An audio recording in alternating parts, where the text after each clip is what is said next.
the Bro Force Squad podcast. This is Dominic Toretto, and we are here with our review for the latest Fast and Furious movie. Let me toss it over to my friend Jesse, who's been dead for the last 7 films. Jesse. Thank you, Dom.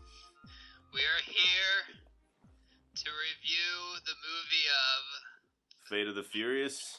Yes, that shit. And here are your hosts, coming your way really fast, Jeff Hornacek and Matt Geiger. Hey, Jesse, this is Jeff Hornacek. Thanks to you and Dom for that introduction. Geiger, welcome into our Fate of the Furious review. How you doing, man? That was fucking awesome, man. We got Jesse back from the dead. Dom, what did that cost us to do all that? So Jesse actually paid us $25 to do it.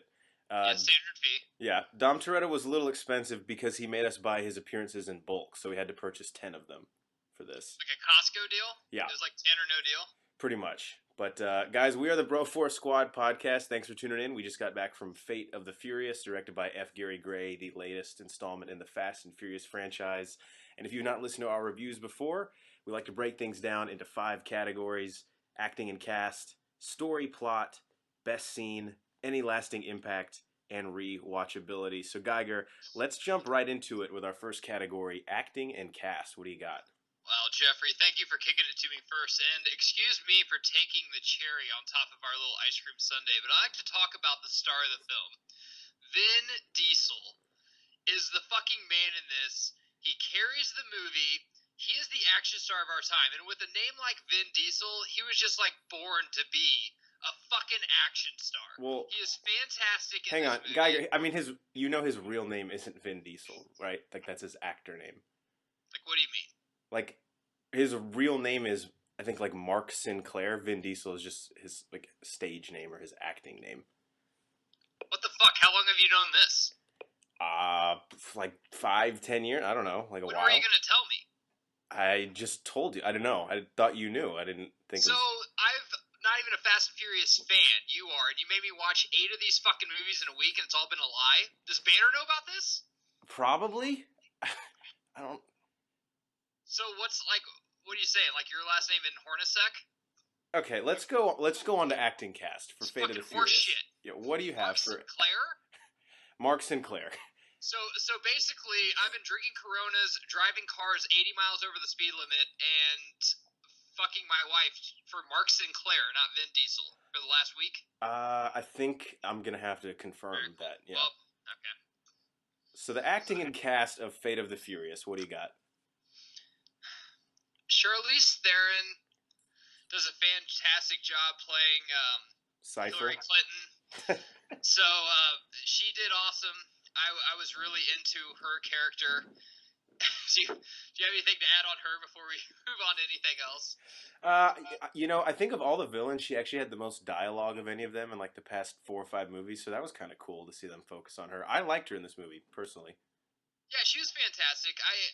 I think their villains are getting better and better as they go. Honestly, with the Owen brothers, they make an appearance as well. But I guess we haven't said this, but if you know by listening to us, spoilers are coming ahead. Yeah, we'll put it in the description. Both the Owen brothers show up.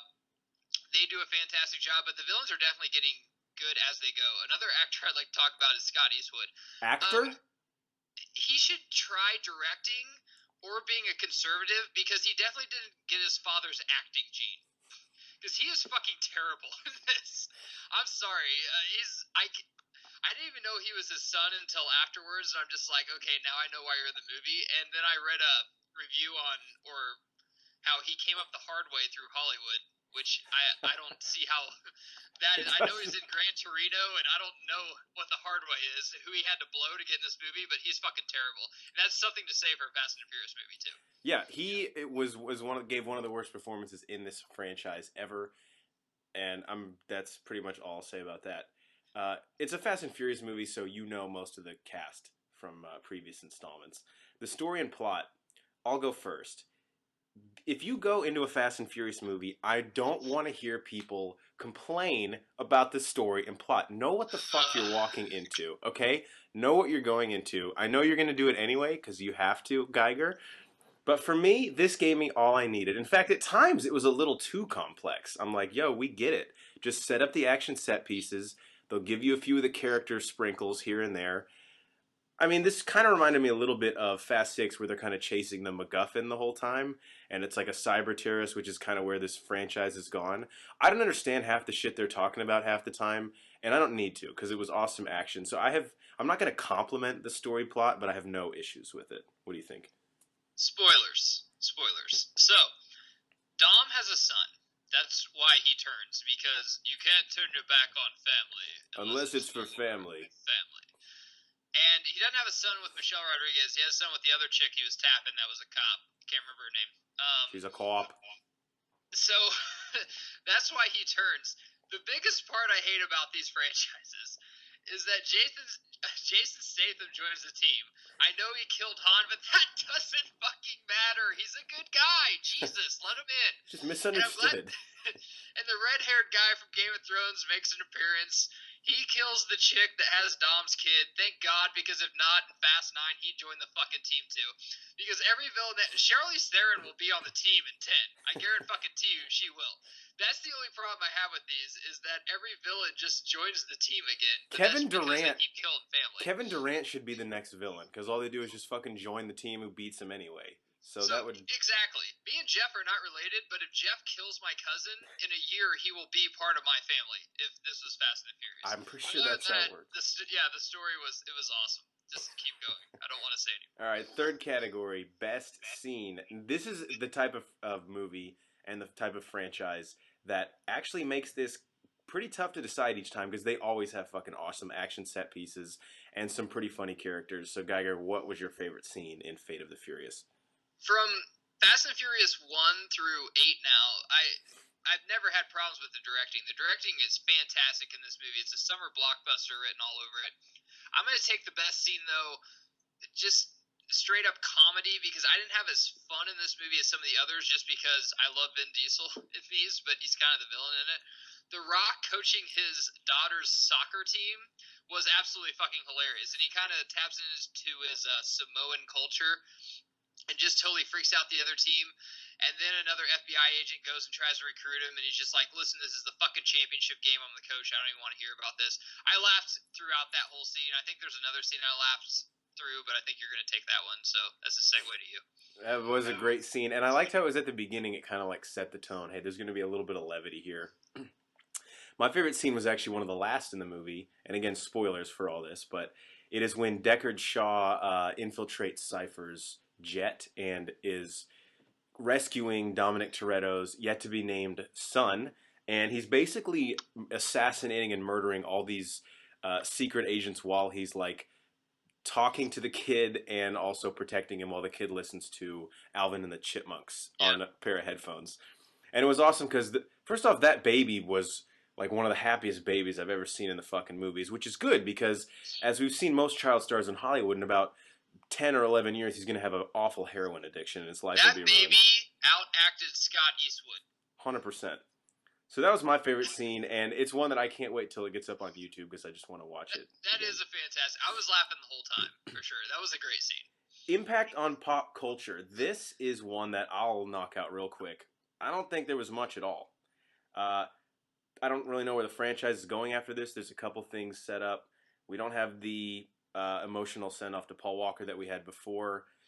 Really, no one died of note in this. I mean, this probably has one of the worst or least impacts on pop culture of anyone in the franchise. What do you think? I really think this franchise is dead, man. After Paul was the heart and soul of this. I've said this through our bro back on Furious 7. He was my favorite one in this. And the thing about it is that I've read stuff that they had to do the whole plot over again because The Rock and Vin Diesel can't be on fucking sets together because they hate each other so much. Going forward for 2 movies, we can't have this the entire time. Now they're trying to have Vin Diesel do actually acting and doing different layers to it. It just doesn't work. And I disagree with you. They did do another send-off to Paul Walker, as shitty and half-assed as it was at the end, because he named his kid Brian, which I don't understand why he didn't name it Jesse. He was his friend, too. He should have named it Jesse. I actually like that he named his kid Brian. You need to get over Jesse. It's been fucking... What else would he have named him? Whatever. He's just like, we haven't came up with a name yet. I looked at my wife. I said Brian, and she's like, way to ruin it. Like, what the fuck else would they name him? I don't like. What else would they name him? I don't know. Maybe he could name him Vince. I mean, Vince actually fucking died in the movies for him, but Vince named his own kid after Dom, and he doesn't. It's unrequited. That's actually kind of funny now that I think about it. Last category is rewatchability. What do you got here? I won't watch this too much. I'll rewatch it again the day it comes out because we'll probably do a movie commentary on it. But once I said, man, I'm a Paul Walker fan. That's what brought me to this franchise.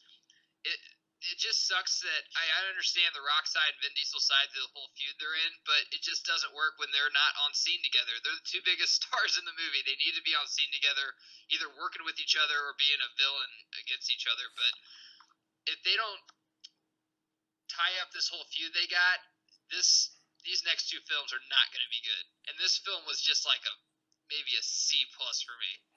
Hey, C's get degrees, bro. That'll work. Yeah, for me, rewatchability, I'd much rather watch 5 or 6.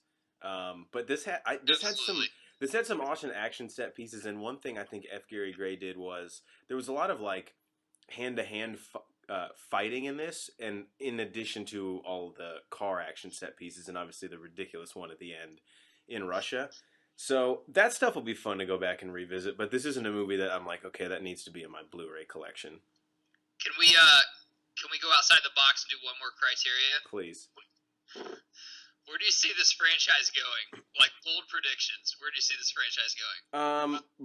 Okay, so I used to joke about this, but now I'm not so sure it's a joke.